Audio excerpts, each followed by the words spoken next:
news headlines and the conversations driving Spartan Nation. Coming up on Focal Point. Your usual route to class might be detoured. Find out more coming up next on Focal Point. There's a new business on Grand River. Find out what it is coming up on Focal Point. Boots, beat, and a whole lot of rhythm. Students here are stepping into line dancing. Covering campus and your local neighborhoods. Focal Point starts right now.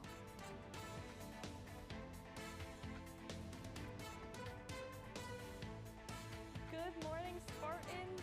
Thanks for joining us today on Focal Point News for our last show of the semester. I'm Micaiah Lawrence. And I'm Amy Cho. It's April 10th, and this morning we'll be looking at recent protests and crazy weather patterns taking place right here in mid-Michigan. That's right, Amy. April hasn't let us down with the rainy weather, and we're only 2 weeks in. After a rainy weekend, flood warnings, and rising river levels around East Lansing, dozens of walkways and parking lots were affected across campus in the greater East Lansing area. The softball, baseball, and soccer fields found themselves underwater for a few days as well. Community members are urged to avoid the affected areas and take different routes until the river levels recede. It may not look like it's flooded in the section that you're in, but down the sidewalk or the road, there may be water over the road or over the sidewalk that would be dangerous. So respect the barricades. Please do not try to walk or drive through flooded water. It's very deceptive as to how deep it might be. Rain in a Michigan spring is never zero. Flooding like this happens in East Lansing every year, and IPF reminds the campus community to stay vigilant, respect the detours, and keep an eye on those alerts and emails that are updated daily. And more on potential rain coming up in weather, but if these rains continue, we could see more flooding in the area. But first, Focal Point's Liam Clymer is live out at the Quarters, an apartment complex that had cars submerged in feet of water over the weekend. It seems like this parking lot floods quite often. How's it looking out there right now, Liam? Thanks, Amy and Micaiah. And yeah, the rain has stopped for now, but it's these extreme weather conditions that we saw this morning and over the last weekend that have residents of the apartment complex behind me nervous. Even with just the touch of rain we got this morning, we're already seeing some of the flooding happening right behind me. And just last weekend, that parking lot over there was filled with water up to chest height.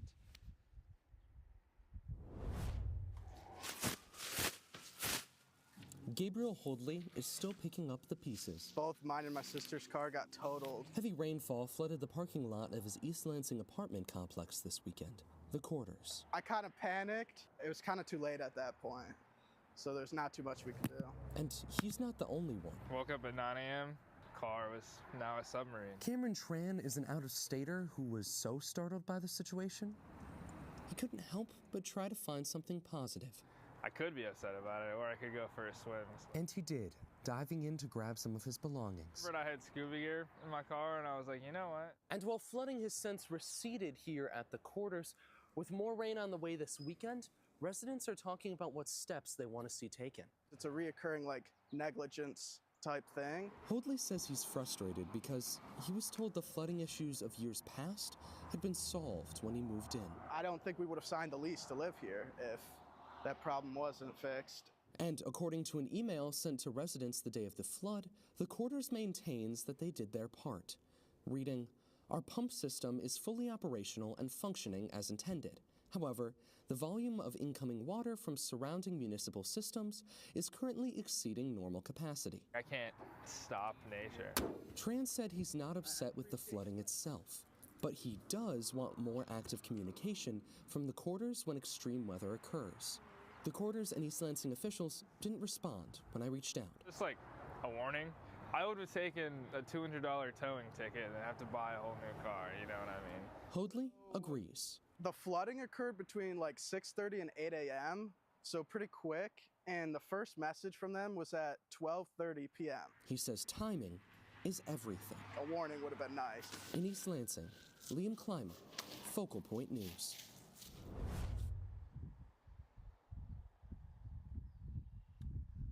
I've continued to try and get in contact with officials at the city of East Lansing and over at the Quarters. Even just minutes ago, me and my live team were ushered off the property because they refused to talk to us. However, we've done a little further digging, and I was able to get my hands on another part of the email from last weekend, where they emphasize personal responsibility, saying if your vehicle has been affected, we recommend contacting your insurance agency directly. I'm in East Lansing Live, Micaiah and Amy, back to you. Thanks, Liam. Glad to see at least that the water levels have finally receded, but hoping for better news for those residents this week. Absolutely. And another note, a campaign event at Michigan State University tied to Michigan Senate candidate Abdul El-Sayed has stirred up controversy with the invitation of a social media influencer known for his anti-Semitic commentary. Focal Point's Kelly Gavigan spoke with members of the Jewish community to get their reaction. Your interest. With heightened security, students gathered inside a packed Anthony Hall on campus to hear influencer Hassan Piker. It's good to see big turnout, so I hope the people are affected. I just question why they chose to do it with someone who's a known bigot and someone that will divide the campus. For some students, this event is about freedom of speech. But for others, especially within the Jewish community, concerns about anti-Semitism and safety are at the front of minds. I'm just very worried about extremism climbing on campus. Elon Wasserman is the president of Chabad Student Jewish Center. It's not even about those words hurting me. It's about those words validating someone else's bigoted views and opinions and making them do something that they shouldn't. As Jewish students get ready for Passover here at MSU, concerns about anti-Semitism are at the top of their minds. I'm very nervous, less about what he's physically going to do, but about the ideology that he brings with him and the aggression that he speaks with. At a time when anti-Semitism is on the rise, many say this only adds to growing concerns about safety and inclusion on campus. We had swastikas drawn on the window right there and a brick thrown through the wall 2 nights in a row. So the idea that, only months later an anti-Semite is being welcomed onto campus, it would be ridiculous for anyone not to see the danger there. I think every single Jewish student on campus, at least in this community, has experienced some form of anti-Semitism one way or another. Tyler Pohl, who is active in the Hillel Jewish Student Union, says moments like this shape how safe they feel on campus. It happens readily, in not even only in classes, but also online. You can't escape it. MSU Hillel released a statement condemning his appearance, saying in part, it fosters a hostile environment for Jewish students.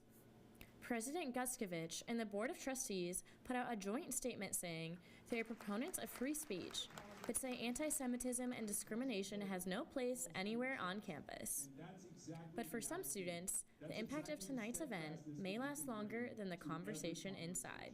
I'd say the atmosphere has definitely been tense. It hasn't been easy to navigate being a Jewish student on campus when there is so much, outward, hate towards the community. I believe at the vigil. While many students at the event came to hear him speak, Jewish students worry that this feeds into more anti-Semitism on campus. In East Lansing, Kelly Gavigan, Focal Point News. University leaders say the speaker was not invited by Michigan State. Piker was on campus campaigning alongside Michigan U.S. Senate candidate Abdul El-Sayed, aiming to reach younger voters. The event was a part of a campaign stop. Meanwhile, Jewish student groups say they are deeply troubled and are working to raise awareness about anti-Semitism and safety concerns on campus. The Student Grammys is coming up, and the after party is line dancing. That's right, and 74% of college students get coffee in the morning. Now MSU has even more options. We're taking you inside the new coffee shop on the block right after the break.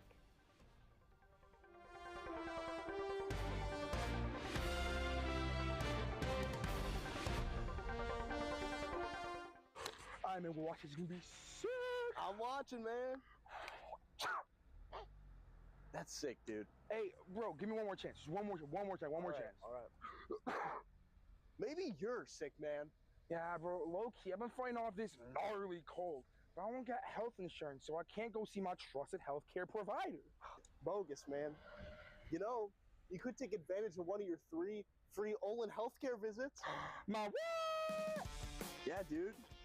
Campus Health Services allow MSU students to get up to 3 free Olin Center visits per academic year, brother. As long as you make an appointment online at uhw.msu.edu. 2 crunches. Students, do sicker flips. Don't let yourself get sicker. For illness and injury, make your Olin appointment online today.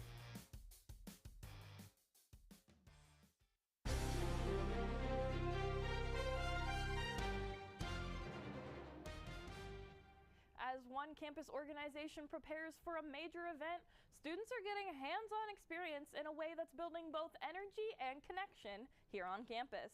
Focal Point reporter Layla Ellington shows us how. Step, step, slide. Inside this room, there's no pressure to be perfect, just to keep moving.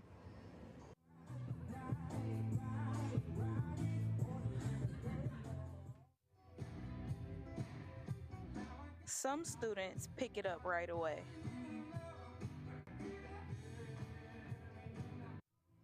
Others are learning as they go. Students, so when I first came to the clinics, the team was very welcoming to me, and yeah, it was honestly really fun.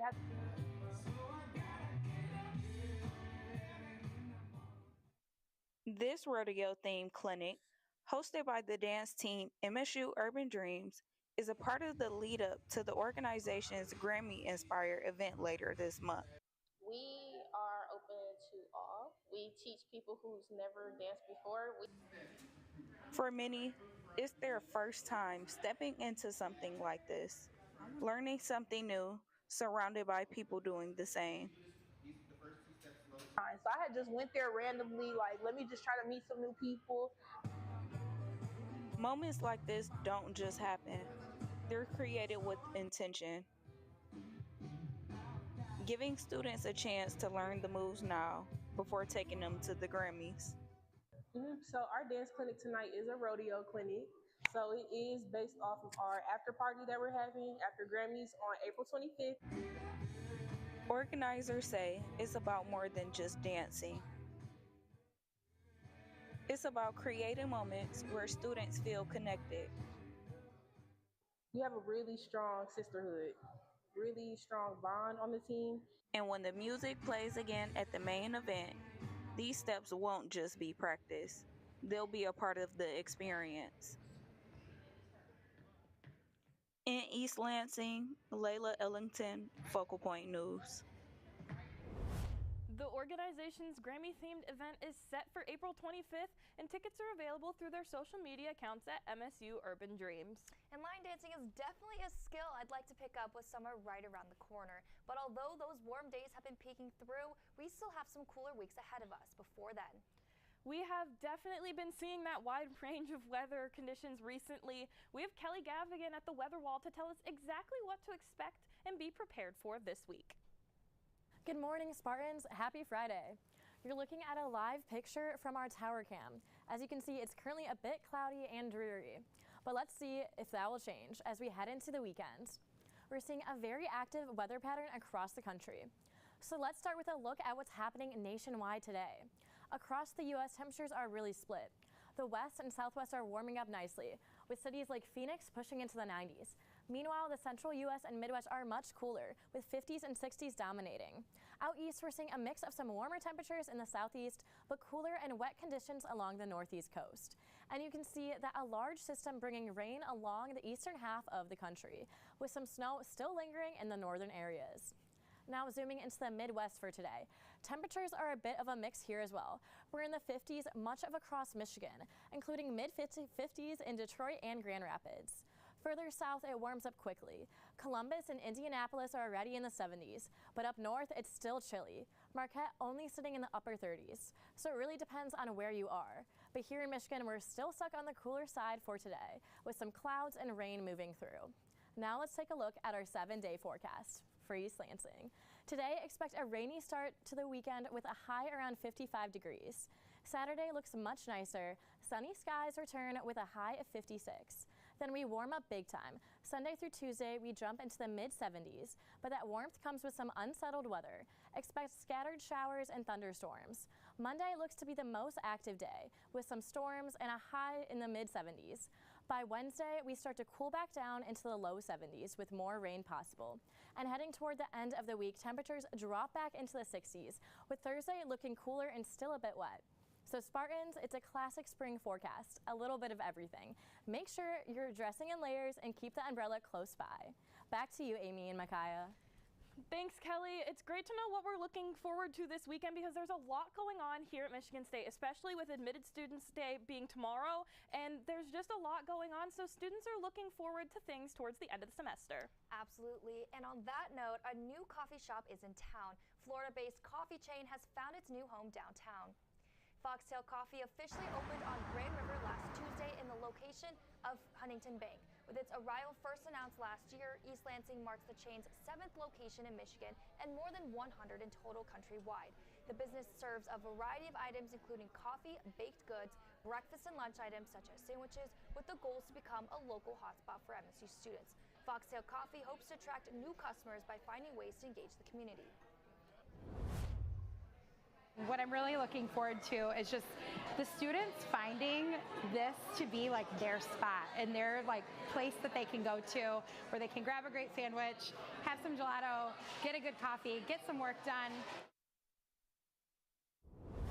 Foxtail Coffee is located right next to Pan Express on Grand River and is open every day from 7 a.m. to 9 p.m. Reports around campus are that the Easter Bunny arrived early last week as eggs and candy popped up all around the MSU Union. It was all focused around a fun event for the whole family. Dozens of students and their families gathered in the Union to celebrate the arrival of spring and Easter with the second annual Springtime Eggstravaganza, which included an egg hunt, crafts, and food. The event was designed for students hanging around campus to celebrate the holiday weekend if they could not go home. Events, our big thing that we say is like free events for students by students. So I'm the outreach and inclusion coordinator, so that's kind of why I did more of a holiday type event. I like to do more cultural outreach, that kind of stuff. So it's kind of like giving students an opportunity to experience the holiday on campus, even if they're not able to go home for the weekend. Organizers say with a great turnout and plenty of fun activities, this event is a can't miss for next year. And coming up next on Focal Point, what does it take to put on a big concert? Singer Bristol Maroney and a host of bands performed on campus last Thursday, and we'll take you behind the scenes. And a classic whodunit board game comes to life at the Wharton Center. We'll hear later from the cast of Clue. And instead of searching for clues, our athletes were searching for wins. Focal Point's sports anchor Gabriel Klein will have the latest in sports. But first... And coming up next week, a play, A Guy Walks Into a Bar, is coming to Snyder Phillips Hall. Let's go check it out. If you're looking for something to do on campus next weekend, this upcoming student production brings comedy, creativity, and live performance all together in one place. The show takes a familiar phrase and turns it into a full theatrical experience, blending humor with storytelling in a way that keeps audiences engaged from start to finish. So whether you're a fan of the theater or just looking for a fun night out, this is a show you won't want to miss. The show runs April 17th through the 19th, and you can purchase tickets online through the Royal Players Instagram.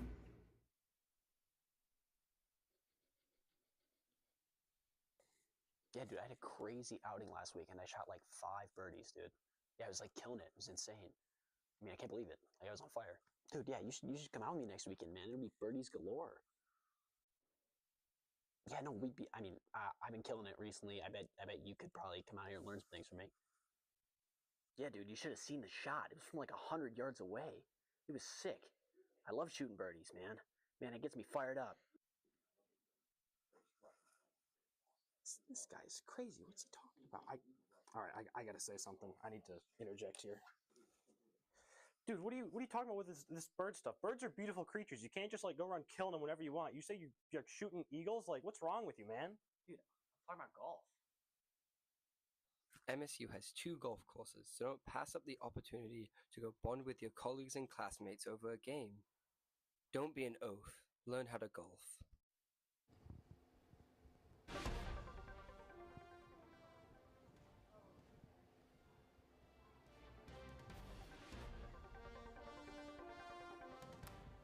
Welcome back. I'm Gabe Klein with this week's sports. Michigan State football held its 10th spring practice Tuesday morning. The Spartans returned to action as they continued preparing for the upcoming season, the first under new head coach Pat Fitzgerald. MSU's 15 spring practices will wrap up with the spring showcase presented by the Michigan Achievement Scholarship on Saturday, April 18th at noon at Spartan Stadium. You know, I think what's jumping out to me right now is just the guys' work ethic and their attitude. They're showing up. It's early. We all know it's early, and they can use that as an excuse. Instead, I think they're using it as motivation to come out and get ready to go. So, let's take a look at the transfer portal for women's basketball. Michigan State women's basketball will look a little different at the start of next season. Starting guard Rashunda Jones announced Tuesday, April 7th, that she is entering the transfer portal after spending one season with the Spartans. Jones averaged 11.7 points per game and earned all Big Ten defensive team honors. Jones is the fourth Michigan State player and the second starter to enter the portal. Starter Ines Sotelo, along with reserves Jordan O'Day and Julian Woodard, have also entered, with Grace Van Zluwen and Jalen Brown graduating. Kennedy Blair is the only returning starter for the Spartans heading into next season. With the offseason underway for Michigan State basketball, fans are asking which players in the transfer portal Tom Izzo could add to his roster. One of the most talked about names is 21-year-old Alabama forward Aiden Sherrill, who was a four-star high school prospect out of Detroit and had Michigan State among his final four schools before committing to Alabama. Under Alabama head coach Nate Oates, Sherrill developed into a strong contributor. As a sophomore this season, he averaged 11.1 points and 6.2 rebounds, while shooting 54% from the field. One of the most intriguing parts of Sherrill's game is his ability to stretch the floor. He shot just under 34% from three-point range on 2.4 attempts per game. Michigan State has really struggled with outside shooting over the last 3 seasons, and Sherrill's addition could give Izzo a floor spacing option at the center position. With Sherrill filling a position of need and already having ties to Michigan State, many fans see him as an ideal fit for the Spartans to chase another championship under head coach Tom Izzo. That's what's happening in sports this week. Back to you, Amy and Micaiah. Thanks, Gabriel. Seems like there's a lot of unknowns to watch over the coming weeks. Sure is, Amy, and here in East Lansing, seems like there's another mystery waiting to be solved. Many of you might have grown up playing the board game or watching the movie Clue. I know I sure did. This week, the national tour cast of Clue made its way to the Wharton. I met up with some of the cast after opening night. Let the game begin. I play Colonel Mustard, big, strong, bravado-filled, military, blowhard buffoon. I play Mrs. White, who is a socialite. I play Mr. Green, who is this ball of nerves and anxiety. Miss Scarlet is this very fun diva, bombshell, glamour girl. We do honor the board game and the movie so much, but then we also have our own spin on things as well. So it's really, really fun to hear audiences be like, oh, they're doing the thing. One of the most exciting things about this show as an actor is that there are people who have seen the movie and the book and board game and stuff like that, and then there's just people who are basically new to the world of Clue. We have grandparents that played the board game bringing their kids who were introduced to the movie, who are bringing their kids. It's a lot of fun, and it's really special to be in something that means so much to people and was such a big part of so many people's childhoods. It's fun to take the show on the road. It's fun to deliver the roller coaster. Clue was one of my favorite games to play growing up, and I used to fight to be Miss Scarlet if I had to. The show runs until Sunday, April 12th, and more information can be found on the Wharton Center's website. Music, crowds, and energy from excited MSU students filled the Breslin Center last week for the annual spring concert featuring Briston Maroney. But the event doesn't just happen. It took hours of planning. Focal Point's Kennedy DeMars shows us what it's like behind the scenes. From handling t-shirt designs to setting up the artists' dressing rooms, the planners spent months preparing for this one night. In the summer, I was communicating with advisors, trying to figure all that out. And once we get back up to school, honestly, we just get full force running. The concert goers may have only seen the final product. I'm on the hospitality committee. But planners like Maggie Heflin say their goal was to create a fun and safe experience for everyone. So I'm helping the local openers load in, get checked in, helping them with their merch stand. All their questions, I'm here for them. In just 30 minutes, thousands of MSU students will be here ready for MSU's spring concert. But right now, student organizations are working hard to make sure this event runs smoothly. I've been on the committee for like 3 years. Lauren Pilon is the spring concert chair and president of the Residence Halls Association. I just put on this huge event with so many people here. Everything's going great. Like, it's just like a feeling of just, wow, this went well. This isn't great. It's just like such a dopamine hit. Although students didn't come in until 7 p.m., Pilon and other planners started their day 12 hours earlier, making sure the Breslin Center was perfect for the event. And their hard work paid off. I don't know. I guess the craziest thing was like kind of coming in today and like realizing that it all worked out. Like, students filled the lower bowl for the concert, bringing full energy for each artist, up until Briston Maroney took the stage.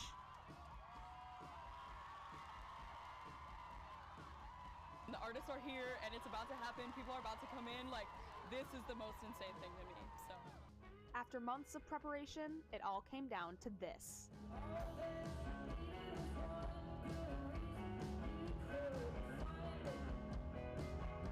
For Focal Point News, it's like a feeling of accomplishment of like, holy cow. I'm Kennedy DeMars.